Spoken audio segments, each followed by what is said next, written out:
concerne l'étude des reins, néphrologie, on a dit. Maintenant, l'insuffisance rénale, c'est quoi? D'accord. Alors, si on prend l'expression l'insuffisance rénale, ça veut dire que ce sont des reins qui deviennent insuffisants. Mais insuffisants par rapport à quoi? Voilà. Alors, déjà, ce qu'il faut savoir, quelles sont les fonctions du rein, ou bien quels sont ces rôles-là. Alors, nous avons étudié que les reins jouent le rôle, par exemple, d'épuration du sang, c'est-à-dire éliminent tout ce qui est déchets produits par l'organisme. Ça peut être la créatine, qui est d'ailleurs un produit de dégradation de la créatine qui se trouve au niveau musculaire. Et parmi les rôles aussi ou fonctions, il a le rôle, par exemple, des régulations des minéraux qui se trouvent dans notre sang. Ça peut être le sodium, le potassium, mais ça joue également le rôle de réguler la pression artérielle, ce que les gens appellent communément par la tension. Et en dehors de ça, les reins jouent également la fonction de sécrétion d'une hormone qu'on appelle l'érythropoïétine, qui est très indispensable pour la formation ou bien la fabrication de globules rouges. Et enfin, les reins participent aussi à la formation donc, de la vitamine D, qui est d'ailleurs essentielle au métabolisme de nos os. Donc, ce sont des rôles que les reins ont. Cependant, on parlera d'insuffisance rénale quand ces derniers deviennent incapables d'assumer donc ces fonctions ou bien ces rôles-là. Maintenant, ce qu'il faut retenir, c'est que l'insuffisance rénale a deux concepts, deux volets, s'il faut le dire. Il y a ce qu'on appelle l'insuffisance rénale qui est aiguë et l'insuffisance rénale qui est chronique. Alors, on parle d'insuffisance rénale aiguë lorsque il y a une réduction rapide, mais réversible du début des filtrations glomérulaires. C'est-à-dire quand les reins perdent cette capacité-là à assumer leurs fonctions de façon brutale, mais reviennent à la normale quand la cause est corrigée. C'est ce qu'on appelle par l'insuffisance rénale aiguë. Par contre, elle devient chronique quand on a cette diminution-là de ces fonctions-là qui évoluent de plus de 3 mois. Et si on calcule le début de filtration glomérulaire en termes de pourcentage, quand ça devient inférieur à 60%, tout en évoluant au bout de 3 mois, on dira que c'est une insuffisance rénale qui est chronique. Et c'est irréversible. Irréversible. Alors, ouais. On va d'abord parler de l'insuffisance rénale aiguë, comme vous avez signifié, et puis on arrivera à chronique et irréversible, parce que là encore, il faudrait se dire que ça fait un peu peur. Ça. Mais au moins, nous savons que le docteur Matondo est là pour rassurer, non seulement me rassurer, mais rassurer les nombreux téléspectateurs qui nous suivent actuellement. Alors, quand on parle d'aigu, vous avez dit que ça peut arriver et que sur la base peut-être d'un traitement, on peut donner aux reins, les reins peuvent reprendre avec leur fonction. Mais qu'est-ce qui peut emmener à ce qu'on arrive à une insuffisance aiguë, d'une façon brutale, que les reins perdent leur fonction initiale? C'est quoi? Eh bien, il y a plusieurs causes qui peuvent expliquer ça. Pour être bref par rapport à ça, je pense que pour des personnes, par exemple, qui vont présenter des troubles digestifs un peu sévères, ceux qui vont faire, entre guillemets, des diarrhées sévères, ou bien ceux qui vont passer leur temps à vomir beaucoup, eh bien, il y aura une hypoperfusion. Donc, les reins ne vont pas recevoir la quantité d'eau bien qu'il faut, ou bien du sang, et donc, ils seront un peu privés, s'il faut le dire, de cette eau-là, de la volumie. Et c'est ce qui va faire de telle sorte qu'ils ne jouent plus leur rôle convenablement. Alors, s'il faut comprendre, c'est que c'est dans une phase aiguë, donc ça peut évoluer de quelques heures, voire de quelques semaines. Alors, nous avons dit, par exemple, quand on fait de la diarrhée, par exemple, ou bien quand on vomit, on perd de l'eau, qui est important. Et donc, si on donne de l'eau, ce qu'on appelle par remplir le malade, faire une réhydratation, eh bien le malade sera encore les reins seront encore réperfusés et du coup ils vont récupérer leur fonction de départ. Donc dans ce cas-là, nous avons une insuffisance rénale qui est aiguë, qui est survenue de façon brutale et rapide. Dès lors nous avons corrigé la cause de cette insuffisance, eh bien les reins reprennent leur forme initiale. Est-ce que c'est pour dire qu'on peut parler d'une diarrhée comme étant une cause entraînant une insuffisance rénale? Bien sûr que oui, c'est peut-être une cause. Donc c'est peut-être l'une des causes. Donc. Oui, c'est l'une des causes. On peut avoir une idée sur quelques-unes des autres causes aussi? D'accord. Les causes de l'insuffisance rénale, voilà, on a beaucoup de causes, mais parmi lesquelles, qu'on dit qui sont au maître plan, nous avons l'hypertension artérielle et le diabète. À eux deux, ils constituent plus de 50% des causes de l'insuffisance rénale. Donc quand on est diabétique, quand on est hypertendu, facilement on peut développer l'insuffisance rénale aiguë. Effectivement, oui. Dans une phase chronique. Alors en ce moment-là, sûrement pour la façon de faire, on va y revenir, mais si on pouvait, sauf s'il y a quelque chose à ajouter, si on pouvait maintenant aller dans le cadre de l'insuffisance rénale chronique, tel que vous l'avez dit, quelles sont les causes qui peuvent emmener à une insuffisance rénale chronique? Non, dans la chronicité, c'est ce que je disais. Donc, nous avons par exemple la tension et le diabète. Je voulais revenir un peu sur l'aigu. Dans l'aigu, nous avons dit qu'il peut y avoir cette hypoperfusion rénale qui peut s'expliquer par exemple par une perte digestive assez importante. C'est une cause. On peut aussi avoir par exemple des obstructions au niveau des voies urinaires. Si, par exemple, j'ai suivi tout à l'heure le témoignage, ce que vous avez montré là, il y a ceux qui disent qu'on peut avoir des calculs autres. Oui, si vous avez un calcul, par exemple, qui vient obstruer les voies urinaires, vous aurez du mal à pisser, c'est vrai. Et donc là aussi, c'est une cause d'insuffisance rénale aiguë. Alors, dans la chronicité, nous avons des causes telles que l'hypertension artérielle, comme je disais tantôt, et le diabète.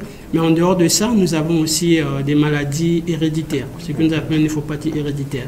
Donc ça peut être une polykystose, il y a ceux qui naissent dans des familles où ils ont des problèmes de kystes. Ça peut aussi s'agir de la drépanocytose. Donc dans leur évolution, il peut y avoir des atteintes en rénale. Mais nous pouvons également citer par exemple certaines infections. Certaines infections, ça peut être des infections urinaires à répétition ou encore le paludisme. Nous sommes dans une zone endémique où il y a beaucoup de paludisme.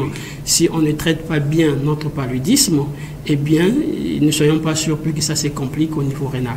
Donc, il y a aussi le VIH, il y a aussi la tuberculose, tout ça là, dans leur évolution, eh bien, on peut noter des atteintes rénales. Donc, tout ça, ça concourt en fait à l'évolution, sinon à la cause de la maladie rénale. Donc, les reins étant un appareil, l'appareil urinaire étant un appareil de régulation, si je peux bien comprendre, facilement, vous dites que quand ça ne fonctionne pas bien, le cœur peut être affecté et autres.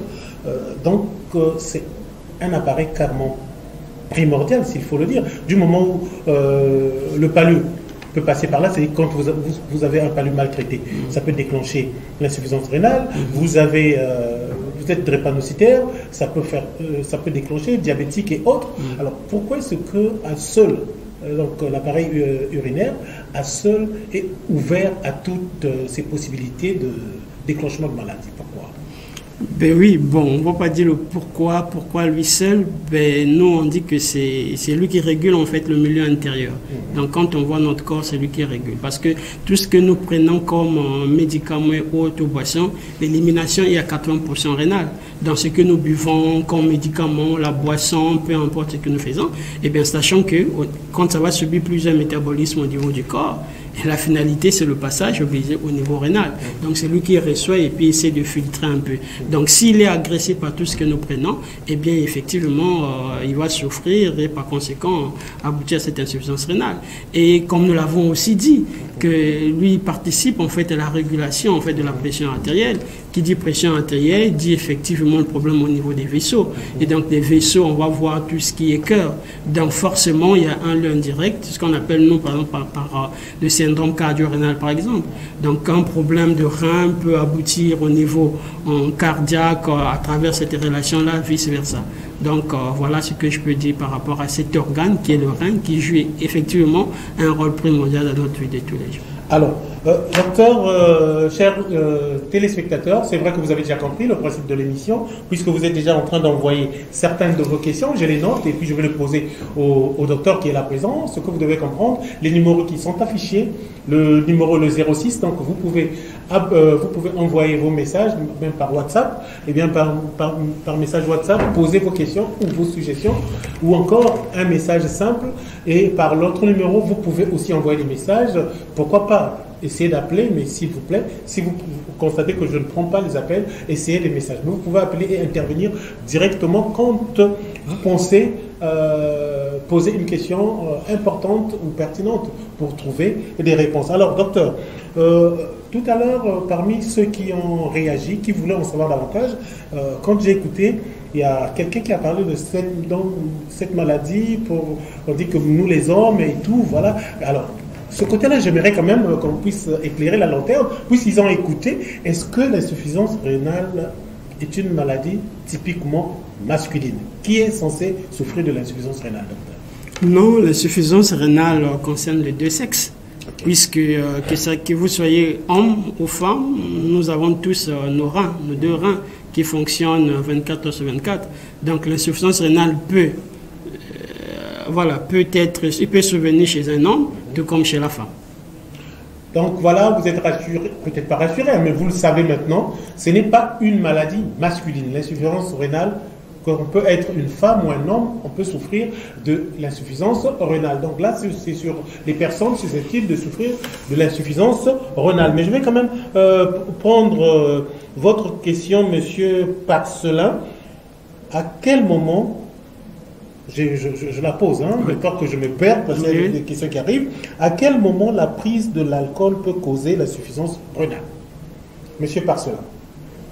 Bon, de l'alcool, c'est pas une cause directe de l'insuffisance rénale. Et ce qui nous ramène maintenant aux causes de l'insuffisance rénale. Voilà, donc c'est pas vraiment une cause directe de l'insuffisance rénale. On dit souvent que ça soit la boisson, si on prend beaucoup, par rapport à sa composition et autres, ça peut être un facteur favorisant de ce qu'on appelle l'hypertension artérielle. Voilà. Et comme nous avons dit au départ, l'hypertension artérielle fait partie des causes principales de l'insuffisance rénale, et donc par conséquent, ça peut aboutir à l'insuffisance rénale. Cela ne veut pas dire que si on boit beaucoup, on boit aussitôt, nous avons l'insuffisance rénale. Mais c'est un processus en fait qui va prendre du temps. Donc prendre beaucoup d'alcool, c'est un facteur qui peut favoriser. Et donc entraîner l'hypertension, et par conséquent, l'hypertension peut léser les vaisseaux des reins et aboutir donc à cette insuffisance rénale. Alors, docteur, la prise de l'alcool peut être l'un des facteurs, tel que vous le dites. Alors, chers téléspectateurs, vous nous suivez, vous comprenez, le docteur n'a pas dit que quand on prend de l'alcool, on souffre de l'insuffisance rénale, mais ça peut aussi être l'une des causes. Je ne vous encourage pas à l'alcool, puisque comme vous savez, l'abus n'est pas bon pour la santé. Mais docteur, quels sont les signes en ce moment-là, puisqu'on parle de cette insuffisance rénale? Quels sont les signes à Vancouver, comme on le dit, pour se dire que là, il peut s'agir d'une insuffisance rénale? C'est quoi les signes, quoi les symptômes d'une insuffisance rénale, aiguë ou pas aiguë? D'accord. Alors, l'insuffisance rénale, c'est une maladie qui est insidieuse. Donc, elle évolue à bas bruit. Ça veut dire qu'on peut avoir l'insuffisance rénale en nous et on ne le sait pas. Et les manifestations, les signes apparaissent quand la maladie est beaucoup plus avancée. Et quand la maladie est avancée, comme on dit, l'insuffisance rénale, ça peut être sévère ou terminale. Et quand on arrive à ce stade-là, le malade va ressentir soit une asthénie physique intense, la fatigue. Et cette fatigue, généralement, est secondaire à une anémie. Une anémie qui va avec l'insuffisance rénale. Parce que nous avons dit au départ, parmi les fonctions du rein, eh bien, il y a cette sécrétion de l'EPO qui favorise en fait la formation de globules rouges. Et donc, quand cette fonction est altérée, eh bien, il n'y a pas cette production de globules rouges et par conséquent, on sera anémié. Et cette anémie va se manifester donc par l'asthénie que le malade va ressentir. En dehors de ça, nous recevons aussi des patients qui viennent nous voir parce qu'ils constatent en eux qu'ils passent beaucoup de temps à faire des hoquets. Ils font des hoquets à répétition, ou bien ils ont des nausées, voire des vomissements. Donc quand ils mangent quelque chose, ils vomissent. Donc soit ils prennent de l'eau aussi errant, et puis quand ils arrivent à l'hôpital, eh bien on fait des diagnostics, c'est ça. Il peut y avoir aussi des troubles de la miction, soit on boit beaucoup, mais quand on va pour faire nos besoins, pour uriner, on constate que la quantité elle est petite, ce qu'on appelle pas une oligurie. Il y a certains parfois qui n'épuisent pratiquement plus. Ça fait partie des signes. Tout comme aussi, on peut aller faire nos besoins, aller uriner. On va pisser, mais on constate que nos urines sentent très mauvais. Ou encore, il y a beaucoup de mousse. Ça a beaucoup de mousse quand on pisse. C'est aussi un signe annonciateur d'une souffrance rénale.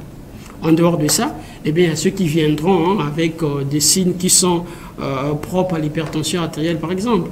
Ils ont des céphalées, flou visuel, voilà, ils n'arrivent pas, ça peut aussi faire partie des signes. Mais il y a aussi des signes qui viennent plus tardivement, ce que nous appelons des œdèmes des membres inférieurs. C'est-à-dire que vous vous réveillez un bon matin, vous constatez que vos pieds prennent de volume. Et quand vous touchez vos pieds, vous allez voir que ça laisse les empreintes de vos doigts. Ça aussi, c'est un signe qui peut vous dire que vous avez un problème de rein. Ou bien vous vous réveillez un bon matin, vous constatez que votre visage a plus de volume. Ce qu'on appelle par bouffissure du visage. C'est aussi un signe annonciateur de maladie rénale. Donc, ce qu'il faut... Ça peut arriver, ça peut intervenir brusque, vous dormez... Oui, un matin, vous vous réveillez, et voilà, vous voyez que votre visage a plus de volume. Après, quelques heures, ça disparaît. Ça peut venir comme ça au fur et à mesure. Voilà. Ou bien encore, voilà, vous constatez que votre haleine a beaucoup changé. Ça sent mauvais, soit c'est l'odeur d'une pomme pourrie, comme on le dit un peu. Ça, c'est, donc la mauvaise haleine aussi peut être un symptôme ou une cause, non, pas un symptôme de... Pas la mauvaise haleine, j'ai dit que la mauvaise haleine, oui, mais qui a une odeur comme de la pomme pourrie. Okay. Voilà, ça c'est aussi un signe de la souffrance rénale, d'une maladie rénale. Donc je redis encore, ce sont des signes qui évoluent, qui sont présents quand la maladie elle est déjà avancée. Mais sinon au début de la insuffisance rénale, vous n'avez pas vraiment de signes. Vous n'avez pas vraiment de signes, alors c'est vrai, d'un moment à l'autre, on va être obligé de savoir est-ce qu'il y a un traitement, est-ce qu'il y a ceci, puisqu'on a écouté l'un des intervenants parler de dialyse et autres. Mais bien avant, docteur, vous êtes responsable d'un service, tout un service au niveau de l'hôpital de Luandili, service de néphrologie. Oui. Vous recevez des patients, tels que vous dites, ça fait aujourd'hui près d'un an que vous évoluez au niveau de l'hôpital de Luandili. Vous avez pas mal de patients et la plupart du temps, quand ils arrivent, soit c'est une insuffisance rénale aiguë ou pas.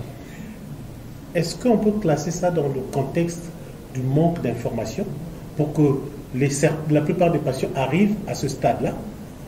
Et aussi, je voudrais savoir comment ça se passe dans votre service, notamment le plateau technique, pour facilement recevoir les malades, détecter la maladie et, pourquoi pas, le traitement habilité, adéquat pour ces maladies-là que vous arrivez à donner au niveau de l'hôpital de Luandili.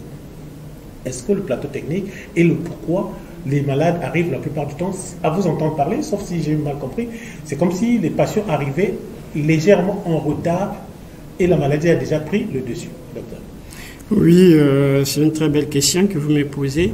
À l'hôpital de Luandili, Madame la directrice générale a mis à ma disposition 8 lits d'hospitalisation des malades. Donc, quand les malades arrivent, nous les prenons en charge, dans la première partie de leur prise en charge.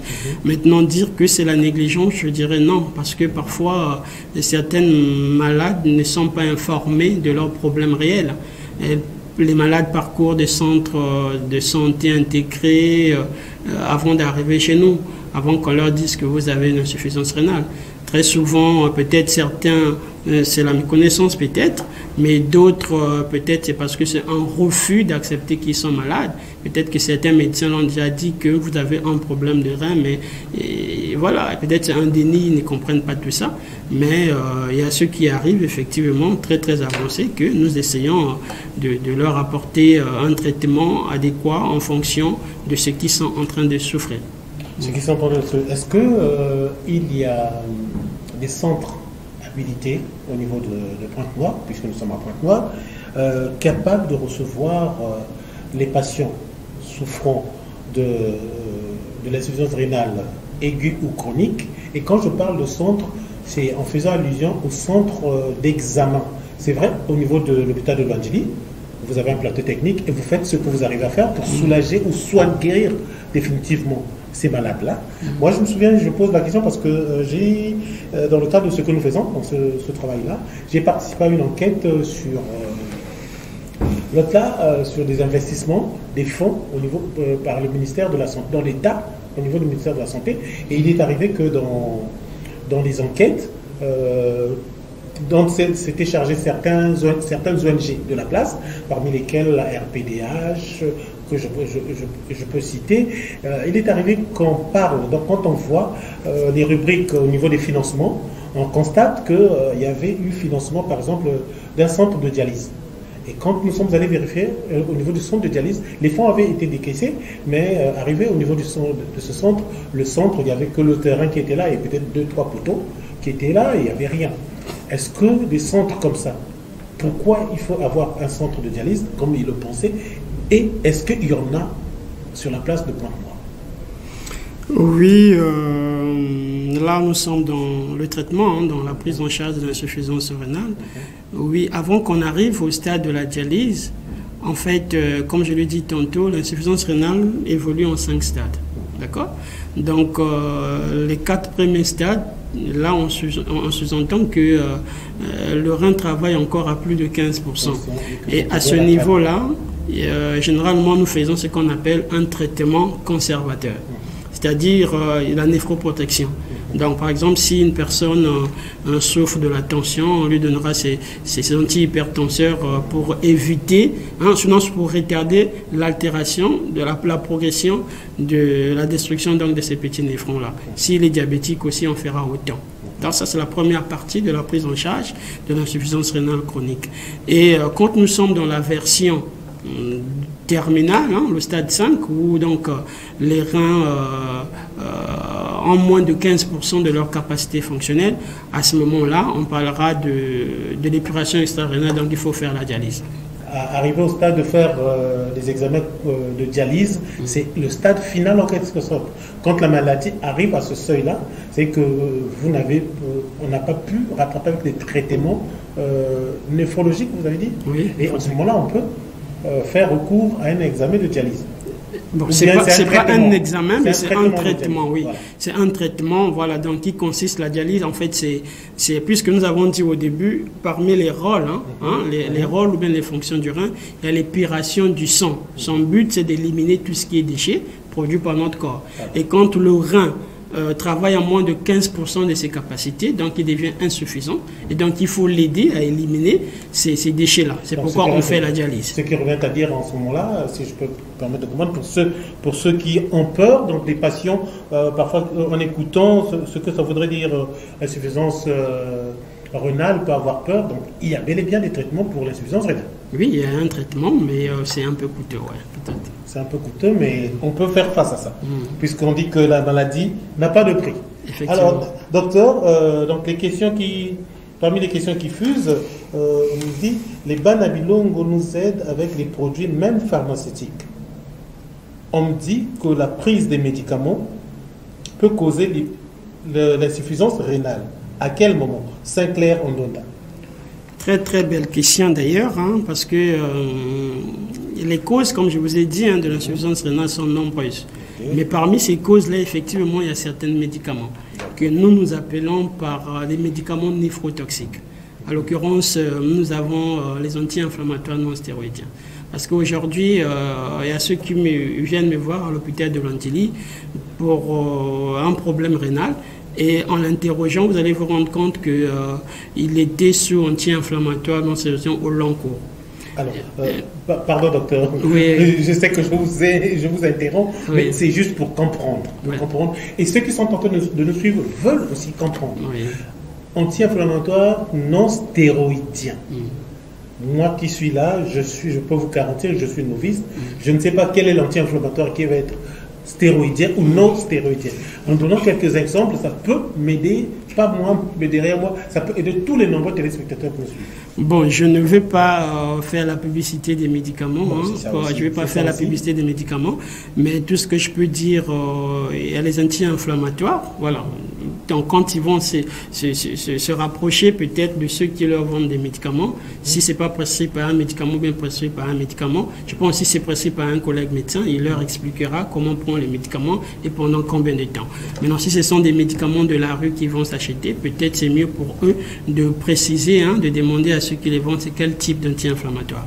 Je m'abstiens encore une fois de plus de donner un nom précis pour ne pas faire la publicité, mais tout ce qui est anti-inflammatoire, tout ce qui est anti-inflammateur non stéroïdien qu'on appelle les ANS, que les médecins connaissent bien, eh bien si on prend ça pendant un long temps, un long moment, eh bien comme nous l'avons dit au départ, 85% de tout ce que nous prenons sont éliminés par les reins. Et donc les reins, s'ils reçoivent une quantité assez importante qui n'arrive plus à éliminer, eh bien ça sera toxique pour lui. Donc d'où ça peut entraîner des problèmes rénaux, à l'occurrence cette maladie que nous sommes en train de parler, qui est donc l'insuffisance rénale. Alors, je pense que M. Sinclair, c'est ça, M. Sinclair Ondonda, j'espère que vous avez trouvé réponse à votre préoccupation et par cette question que vous avez eu à poser, une question intéressante d'ailleurs, comme l'a dit le docteur. Nous osons croire que plusieurs téléspectateurs, sinon que plusieurs patients, ont trouvé réponse, car tout le monde, comme on le dit, tout le monde est un malade qui s'ignore. Alors dans le même cadre, nous avons la préoccupation de Madame Niémé, les MST. À quel moment causent-elles des insuffisances rénales? Là encore, je ne sais pas si les MST peuvent causer des insuffisances rénales, mais au moins j'ai suivi, vous avez parlé de certaines infections, mais d'accord, mais au moins vous êtes bien placé, puisqu'elle pose la question, Madame Niémé, les MST, à quel moment peuvent-elles causer une insuffisance rénale? Et puis poursuit, peut-on associer ça à la stérilité? Voilà. Bon, une bonne question aussi, hein, parce qu'on parle de MST, maladie sexuellement transmissible. Le VIH est une maladie sexuellement transmissible. Nous avons énuméré parmi les causes que de l'insuffisance rénale, qu'il y a aussi le VIH, mais il n'y a pas que ça, il y a aussi la gonococcie, qui est une maladie sexuellement transmissible. On peut aussi avoir des infections urinaires qui peuvent être aussi transmissibles. Donc, si ça devient répétitif, en fait, à ce moment, parce que nous sommes appelés à prendre soit des médicaments, même les antibiotiques que nous prenons, si sur long cours à forte dose, qui n'est pas contrôlé, ça peut aussi altérer nos reins.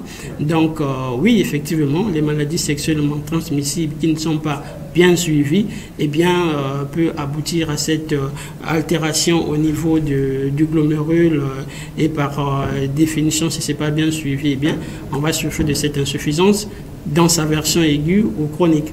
Maintenant, par rapport à la stérilité, bon, je ne dirais pas que l'insuffisance rénale est la cause de la stérilité. Non, je ne dirais pas ça. Je n'ai pas appris ça comme ça. Voilà, merci beaucoup, docteur. Donc, les questions, vous pouvez les poser et vous allez comprendre. Hein. Excusez-moi, chers téléspectateurs, si vous avez, par exemple, envoyé votre question et que je ne l'ai pas posée, ça voudrait tout simplement dire que le docteur a eu à répondre à la même question, peut-être que j'ai eu à poser, ou encore un autre téléspectateur a posé. Voilà pourquoi je ne peux pas sans doute revenir sur les mêmes questions. Alors, docteur, nous avons fait sans doute peut-être pas de contour encore, hein, pas encore le tour de la question en ce qui concerne l'insuffisance rénale, mais il serait quand même bien de savoir comment on puisse, vous avez parlé des symptômes, vous avez parlé des causes, vous avez parlé de ceci, mais est-ce qu'on peut se prévenir de l'insuffisance rénale? Si oui, comment? Sinon, pourquoi? D'accord. Alors, il est possible de se prévenir en fait de l'insuffisance rénale. Il suffit juste de tenir compte de certaines mesures. Alors, je reviens toujours sur ce qui est des causes principales en fait de l'insuffisance rénale. Nous avons parlé par exemple de l'hypertension et le diabète. C'est possible. Alors aujourd'hui, pour se prévenir donc de l'insuffisance rénale, eh bien, il est important pour nous, premièrement, de contrôler le taux de notre sucre, que nous soyons diabétiques ou pas, et le cholestérol aussi, parce que ce sont des éléments qui laissent facilement nos vaisseaux aboutir donc à l'hypertension, comme je disais tantôt, qui sera donc la maître des causes de l'insuffisance rénale. Il faut aussi pratiquer le sport, parce qu'il est dit que quand on pratique une activité physique, voilà, ça peut facilement nous mettre en bonne santé, mais en dehors de ça aussi, peut-être réduire notre consommation de sel ou du sucre.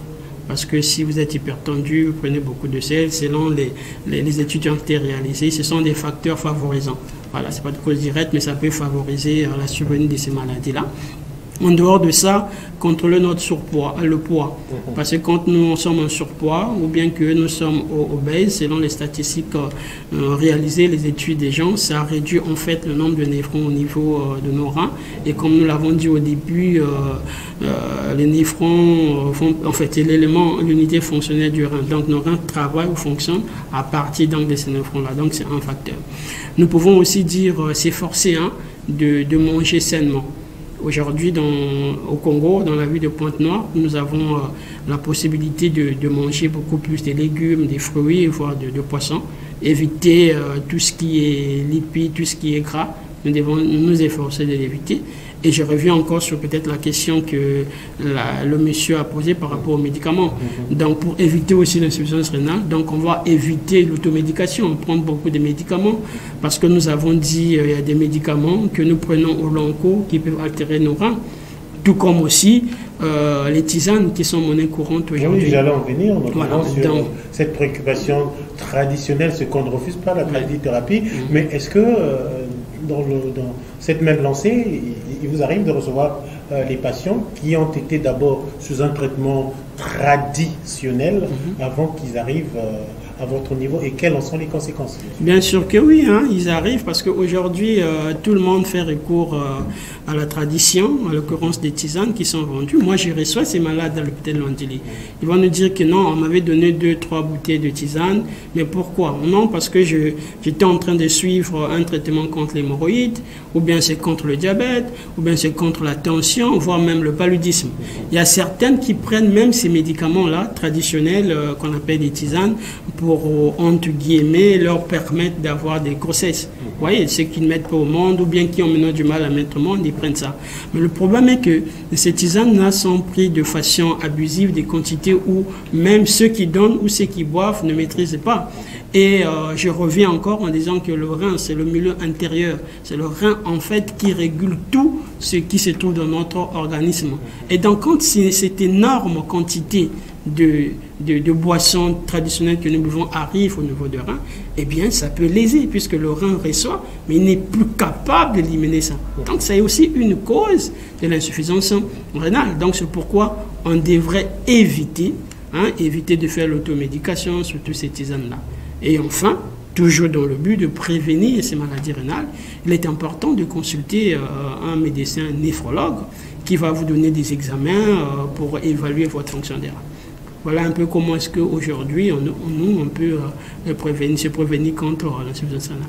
Alors, docteur, je vais quand même faire un go-back, revenir sur le cas de certains patients souffrant de certaines maladies. Oui. Ça peut être avant l'insuffisance rénale, et puis l'insuffisance rénale vient intervenir. Prenons le cas des diabétiques, des cardiaques, ou encore ceux qui sont diagnostiqués positifs au VIH. Oui. Pour cela, quelle peut être la mesure à prendre dans le cadre non seulement de leur traitement, mais le mode de vie pour éviter de tomber, par exemple, dans l'insuffisance rénale? Non, ce qu'ils doivent faire, c'est de respecter, les prescriptions des confrères médecins, et 2, s'ils ont des soucis, des questions autres, de poser aux médecins.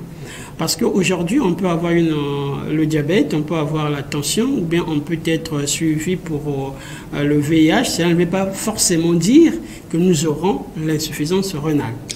Par contre, pour ceux qui prennent par exemple les antirétroviraux, oui, les antirétroviraux, dans la prise des médicaments, eh bien, il peut y avoir répétition, ça peut aussi. C'est pourquoi dans leur suivi, on leur demande toujours un bilan rénal pour évaluer leur fonction des reins. Il en va de même avec le diabétique ou bien celui qui est hypertendu.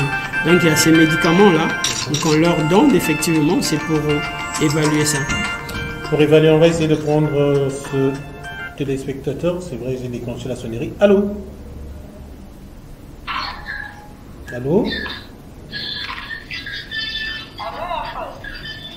Oui, bonjour. Est-ce que vous pouvez...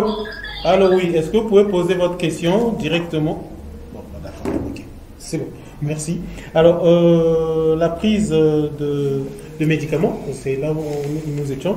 La prise de médicaments par rapport à le taux qu'on peut consommer, tel que pour le cas de ceux qui souffrent de VIH, vous avez dit, puisque c'est quotidien, quotidiennement qu'on prend ces traitements-là. Alors, est-ce qu'il peut arriver que par cette prise de médicaments, qu'on souffre d'insuffisance rénale, vous avez dit oui, voilà pourquoi on leur demande souvent un bilan rénal.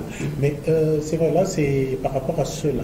Mais j'aimerais revenir sur quelque chose parmi les signes qui peuvent toujours se confondre. Pour quelqu'un, par exemple, il constate des symptômes du genre... il a une difficulté à pisser, ou bien quand il pisse, c'est dépassé, alors il a consommé soit beaucoup d'eau. Donc c'est comme s'il y avait comme une altération.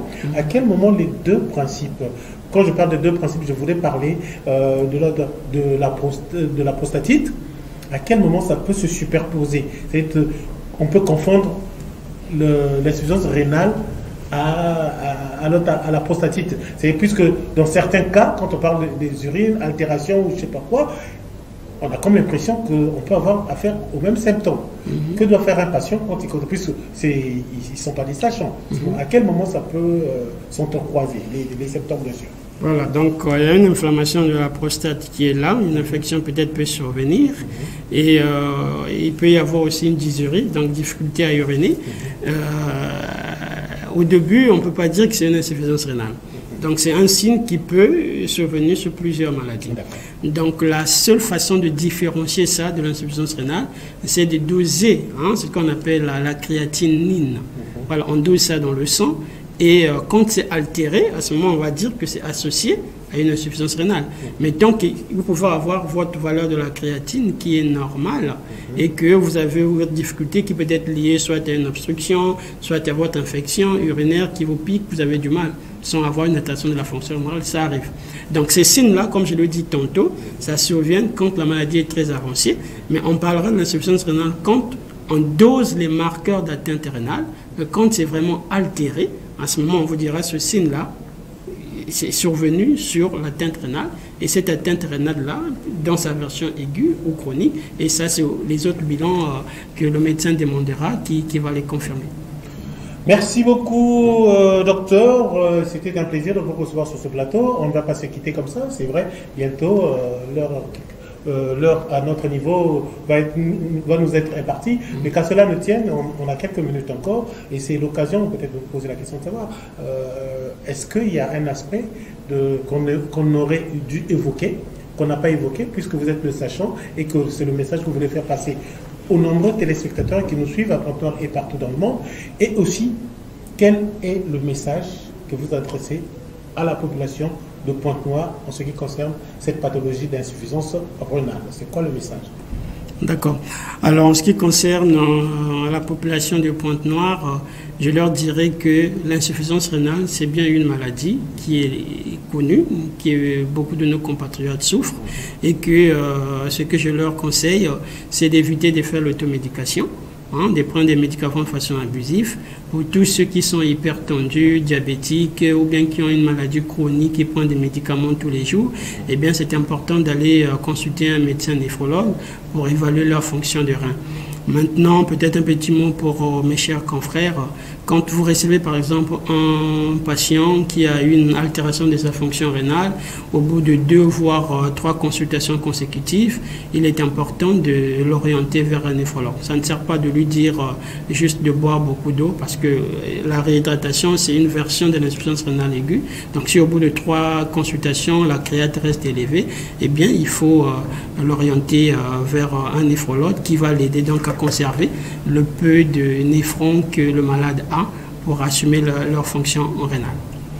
Alors, il y a la question que je n'aimerais pas poser, mais il faudrait que je la pose quand même, puisque c'était parmi les questions des téléspectateurs. Quand j'ai dit non, là, je ne souhaite pas tout ce qui peut être tragique du moment où nous avons un médecin, mais qu'est-ce qui se passe-t-il quand on atteint le seuil critique, mais vraiment critique, et qu'on soit obligé de passer par dialyse et autres, mais qu'on ne trouve pas de solution, ou bien pour certains, puisque je ne connais pas le prix, et le montant pour cet examen, mais on me dit que c'est assez élevé, le prix est assez élevé, et quand on est dans une famille, ou bien on est une personne qui ne soit pas capable de faire face à ce traitement de dialyse, quelles en sont les conséquences pour le rein et pour l'organisme? Non, déjà le rein, quand on arrive au stade 5 de la maladie rénale, le stade où la dialyse est demandée, eh bien, si les déchets restent en eau, eh bien, la finalité, c'est qu'on va mourir. Ça, c'est clair, puisque nos reins ne fonctionnent plus normalement. Alors, quand nous sommes au stade de dialyse, eh bien, c'est vrai que c'est difficile. Et donc, pour éviter qu'on arrive peut-être à ce stade de la dialyse, c'est pourquoi j'insiste encore que nos populations, sinon des malades, doivent se rapprocher du médecin néphrologue. Moi, je consulte à l'hôpital de Lantili le lundi et le jeudi de 8h30 à 13h, où on peut les recevoir, adapter leur traitement. Il y a des médicaments qu'on peut supprimer qui ne sont pas bons pour leur fonction rénale. Donc, on peut, c'est-à-dire traitement conservateur, éviter donc cette progression de de l'altération donc de ces néphrons-là. Donc on peut faire. Mais quand on arrive au stade de la dialyse, si on ne fait pas la dialyse, ce qui est sûr, ça sera fatal pour le malade. C'est pourquoi peut-être qu'on va supplier l'ancienne d'Alliance aux décideurs de nous aider à aider nos patients, nos compatriotes dans leur prise en charge, en nous fournissant sans aucun doute quelques générateurs de dialyse qui vont nous aider à dialyser nos compatriotes, peut-être à bas prix, contrairement par rapport à ce qui se passe dans des privés. Ouais. Merci beaucoup, vous avez compris, il est préférable de prévenir que de guérir. En tout cas pour ceux-là qui pensent avoir de l'argent, mais l'idéal, comme on l'a dit, c'est de se rapprocher des spécialistes et de se faire consulter. En l'occurrence, le docteur Matondo ici présent, qui évolue au niveau de l'hôpital de Lwandjili. Voilà pour les informations que nous avons bien voulu mettre à votre disposition. Partagez un peu ces informations, notamment en ce qui concerne l'insuffisance rénale. Merci à vous qui nous avez suivis de partout, ici à Pointe-Noire et dans le monde, via Facebook. Merci à vous, docteur, d'avoir accepté cette invitation.